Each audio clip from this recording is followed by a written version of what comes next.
Again, as Devi Ji did, I want to welcome you to Easter Sunday service. This is a beautiful time of year.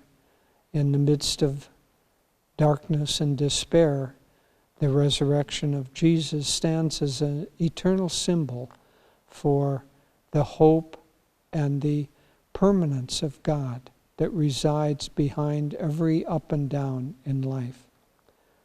So I will read from Rays of the One Light. This is the resurrection for every soul. Truth is one and eternal. Realize oneness with it in your deathless self within. The following commentary is based on the teachings of Paramahansa Yogananda. In the Gospel of St. John, chapter 20, we read the inspiring account of Jesus' resurrection. The first day of the week cometh Mary Magdalene early, when it was yet dark, unto the sepulchre, and seeth the stone taken away from the sepulchre. Then she runneth, and cometh to Simon Peter, and to the other disciple whom Jesus loved, and saith unto them, They have taken away the Lord. Then the same day at evening, being the first day of the week, when the doors were shut, where the disciples were assembled for fear of the Jews, came Jesus, and stood in their midst, and saith unto them, Peace be unto you. The resurrection of Jesus, doubted by many, but affirmed by those who were close to him, was a miraculous event, though not one unique in history. For many great saints of other religions have appeared to their disciples after death. Sometimes their appearances have been, as that of Jesus's was, in flesh and blood form, and not only in vision.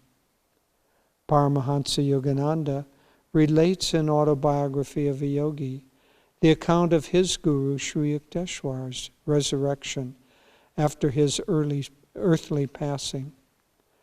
Miracles of this type are revealed only rarely to the masses, but accounts of them, related by men and women of reputed truthfulness, have inspired many devotees with faith in the reality of subtler than material states of existence.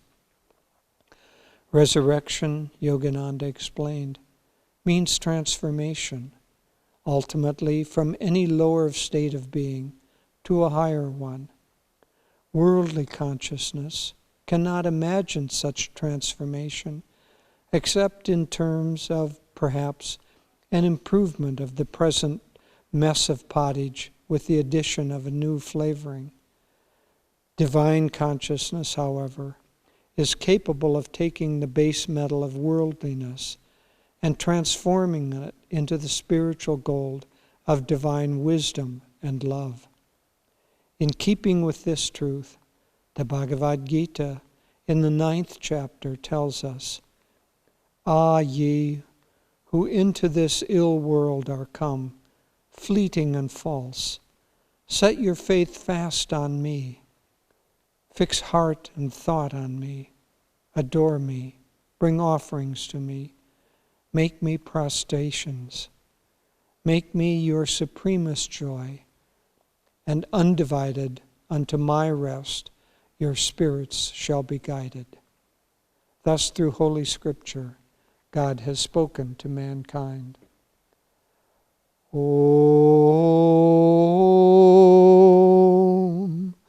Om, Om.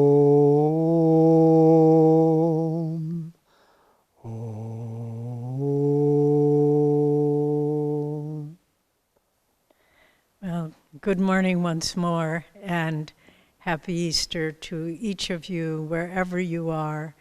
And we hope this day is filled with inspiration and joy for you. With the world going through so much right now, it's so beautiful to see how people, particularly in spots that are being hit by the coronavirus, are really reaching out. Yesterday we had a beautiful satsang with devotees in our New York City meditation group and also others on the East Coast.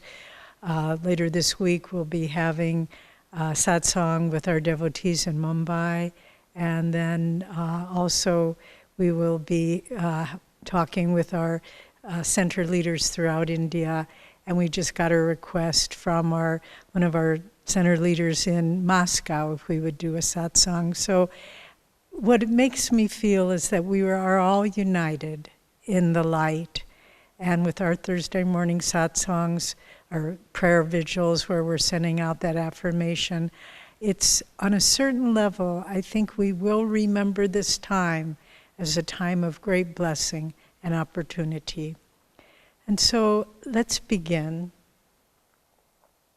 I'm going to read a passage, as we always do, from Master's Whispers from Eternity. But it's the most appropriate one. It's his prayer demand to Christ. And one can't choose another one for Easter. But it's rather long. So what I would invite you to do, rather than just me reading to you, take this, because Master said he imbued every word of every prayer demand with his vibration. I invite you to close your eyes and feel that Master is saying these words with you, through you, to Christ. Come to me, O Christ, as the divine shepherd of souls. O Christ, thou rarest flower of hearts, thou didst sail the storm-tossed lake of prejudiced minds. Its evil-scented, gloomy thought waves lashed thy lily-tender soul. They crucified thee with their evil, yet didst thou shed on them the aroma of goodness and forgiveness, and help them to be purified by remorse, to make them attractively sweet-scented with thine all-loving soul flower. O thou great lover of error-torn brothers, an unseen monument of the mightiest miracle of love was established in every heart when the magic of thy voice uttered, "Forgive them, for they know not what they do." Thou hast healed the cataract of hatred. We have now grown to see thy truth. Love thine enemies as thyself, for they are thy brothers, though sick and sleeping. Thou hast taught us not to increase their fevered blows of hatred with the bludgeons of revenge. Thine undying sympathy has inspired us to heal our brothers, suffering in their delirium of anger, with the soothing salve of divine forgiveness. Thy crucifixion reminds us of the daily crucifixion of our own fortitude by trials, of our own wisdom by ignorance, of our own self-control by the scathing touch of temptation, and of our love by misunderstanding. Thy test on the cross proved the victory of divine wisdom over ignorance, of divine soul over flesh, of thy happiness over pain, and of thy love over hatred. So are we heartened to bear our own crosses bravely and with faith. Teach us, when we are crucified by harshness, to pour out only sweetness, to bear with calmness the assaults of worry, and to give understanding unceasingly to those who unjustly hate us. O Shepherd of souls, wandering hearts are seeking of themselves the one fold of divine devotion. We have heard the ever-calling music of thy infinite kindness. Our one desire is to find our home in thee, to receive the Cosmic Father with the joyous open eyes of wisdom, and to know that all of us are sons of our one God. Teach us to conquer the Satan of dividing selfishness, which prevents the gathering of our brother souls into the one fold of spirit, calling to one another by the watchword, love him who loves you, and love all who love you not. Let us rally beneath the canopy of the universal oneness of the Christ. Amen. Master gave his very first Easter Sunday service on this day in 1925. So many years have gone by, but still his words and his vision of what the deeper meaning of the resurrection is permeates this world, and particularly can permeate our consciousness if we open our hearts and our minds and our souls to it. Last week, Ananda here at Ananda Village gave a very beautiful talk on Palm Sunday. Was Christ the Son of Man or the Son of God? And the answer, according to Master's teachings, is he was both. He was a son of man. He was born into this world. He had a physical body. He ate food. He slept.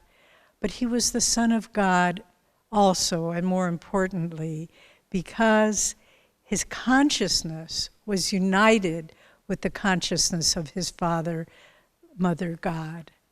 And so when we look at these 3 days, Good Friday on which he was crucified, then Saturday, a time of uncertainty, of indecision, the disciples and the followers of Christ were confused and distraught, and here they thought that Christ was invincible, and the petty soldiers of this worldly kingdom took him and killed him.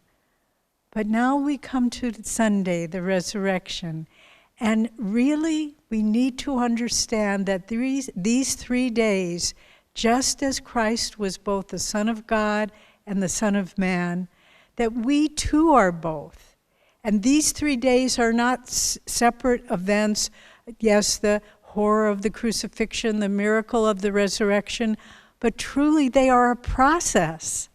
These 3 days that show us how we too can become the sons and daughters of God. And so we need to see it not as events that, even miraculous, wondrous events that happened long ago and that have changed human consciousness.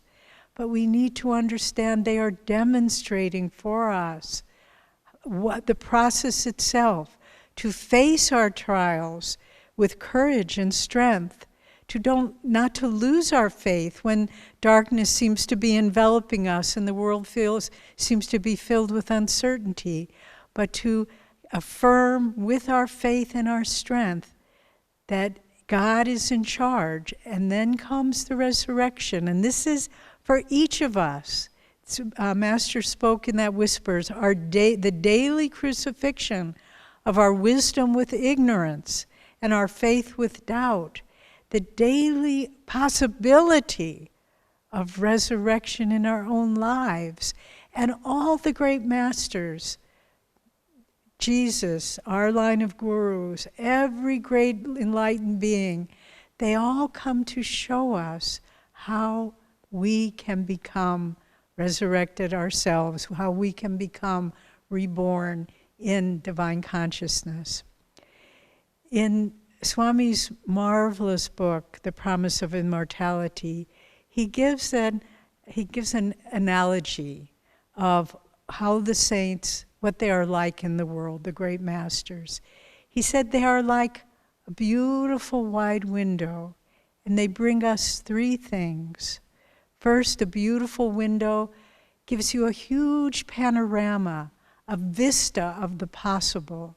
And there was Christ and our own Guru Dev raising people from the dead, giving sight to the blind, helping the lame to walk. And you see, this world is not bound by the limitations of the physical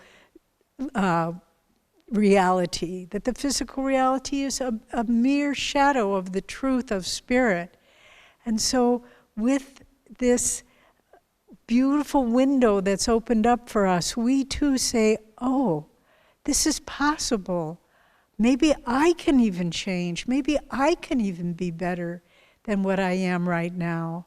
Maybe this beautiful window will show me how to open my own blind eyes right now.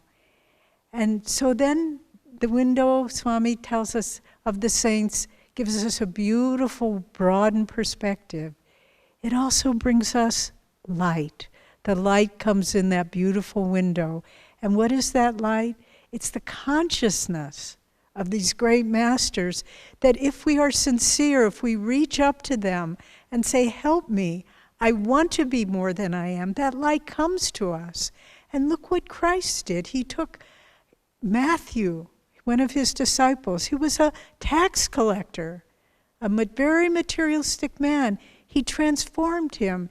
He took Simon Peter, and upon him he became Peter, on the rock on which Jesus built the church of his consciousness. He took Mary Magdalene, a woman of the streets, and he transformed her into a saint. And these names are remembered from that day to this day as examples of people who loved God and who transcended all physical limitations. And so the great ones do this for us. They bring their light into our consciousness. And even more, as our great line of masters, of whom Christ is, of course, a part, they bring us the techniques for how we can allow the light to come into ourselves. Techniques of meditation, of Kriya Yoga, of right attitude. All of these things, they bring us so that the light can enter and we can be transformed by it. But then the third thing the window can do for us, it gives us a vista, it brings in light, but it also gives us protection. It stops the rain, it stops the wind from coming to us. And so too, these great masters bring us protection. How? Well, in part, they take on part of our karma, just as Christ took on the karma for his close disciples, which was also what enabled them to spread his message, to purify them, but also for many others. For many others, Christ took on that karma. And we see in our own line of gurus the beautiful story of Babaji up in the Himalayas, and his disciples are gathered around a big blaze, and he picks up a burning brand and strikes one of the disciples on the arm, and someone present said, "Master, how can you do something so cruel?" And he said, "Would you rather see him be burnt to death as his past bad karma dictates?" And so by that little touch, Babaji helped him to work out great amount of past bad karma. So they give us protection by taking on our karma, but also they give us protection by their inward guidance. All the time, when you're at a crossroads in your life, shall I do this, shall I do that? Because life is, let's face it, is fraught with peril. We're faced with decisions all the time, and some of what to say, what to do, what choice to make. But if we can ask for the guidance and protection of our guru, of Christ, say, guide me. I don't want to fall into pits of error. I don't want to get diverted into detours of wasted time and energy. Guide my thoughts. And so these great ones help us in this way as beautiful windows onto our souls. But then we must remember, in this process of the resurrection, we spoke of these 3 days, the crucifixion, the intermediate day of doubt and darkness, and then the resurrection. It gives us the opportunity to understand that each of our lives are fraught with difficulty, but we have to approach them with courage and faith. Christ said, "He who does not take up my cross and follow me is not worthy of me." And he's not saying we all need to be crucified, but he's saying we need to bear the trials that come with strength and courage and faith. And this is how we find freedom. Because if we're always saying, oh, not this, not that, oh, why me, we never find freedom. But we look at the world around us. Yesterday it was very beautiful when we had the satsang with the devotees in New York City and elsewhere on the East Coast. One man was a nurse who was sharing with us, who was present, and at one of the hospitals that's very sorely affected by the coronavirus. And we said, "How are you doing?" And he said, "We're all the healthcare providers, we're all looking out for each other." And that was so beautiful to hear. It just was so inspiring for us. And just to understand that they don't have to go there. They can say, I'm putting my life at risk. But they're transcending that. And the strength and the blessings that they will receive, healthcare providers everywhere, I'm not just speaking of New York City, everywhere. The blessings that will come to them from their ability to have courage in the face of this test will be tremendous. And so we need to understand this world will always be a challenge. That's the nature of it. That's why we're prompted and prodded to find a higher reality. And Swamiji says so poignantly, he said, suffering is common to all humanity. He went on and said, injustice and cruelty are the common lot. And the waves of sorrow and happiness are continually alternating.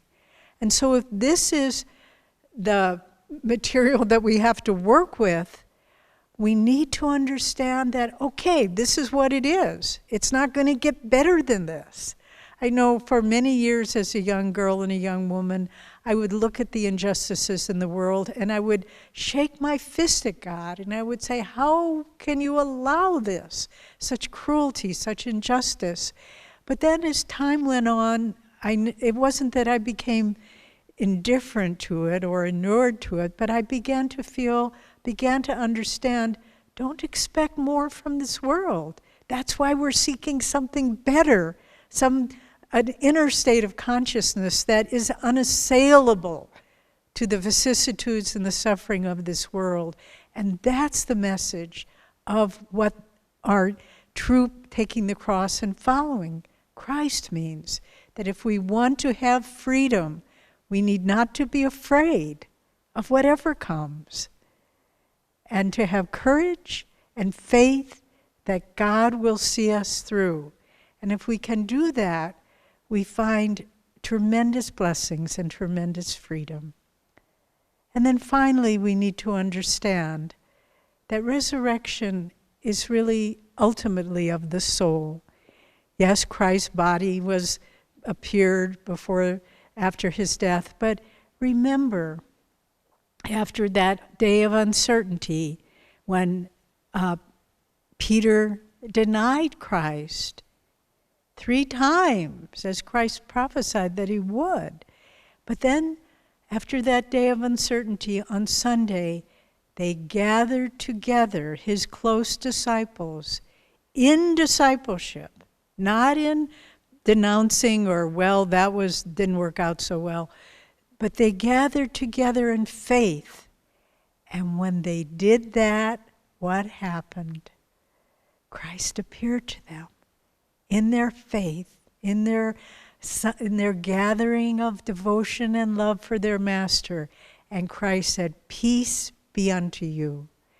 And so we need to understand that the final resurrection is of the soul when we've gone through all the suffering and we're coming out the other end and the doubt, and we affirm, you can even crucify my Lord, but my love for him and my faith in him that he is the Son of God does not diminish. So in your darkest hours, when it's easy to feel that God is not with you, affirm, you are with me. You are with me now. And then what happens? He appears in your heart, in your consciousness, and he blesses you with his peace. And so we need, just as the title of the reading, resurrection for every soul. This day is a celebration of our own understanding of how to find spiritual freedom. And it is the process, the grace, our own effort, and the light that comes from God to guide us forward. And Swamiji said so beautifully, he said, that person who is firm in their love amidst all tests and trials will come to find resurrection at last into infinite bliss. So as Swami's beautiful song ends, every wrong has its ending in song. And so I hope for all of us on this Easter, though the world is being tested, let us always affirm the meaning of the resurrection, that we are here to find the joy that is attainable past every test and trial, that is ours if we have the courage and devotion and sincere desire to find God past all the shadows of this world. Have a very blessed Easter.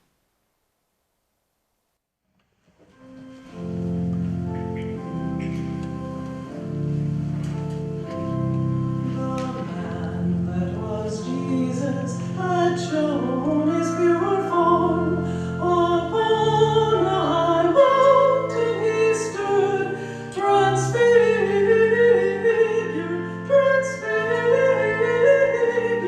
transfigured.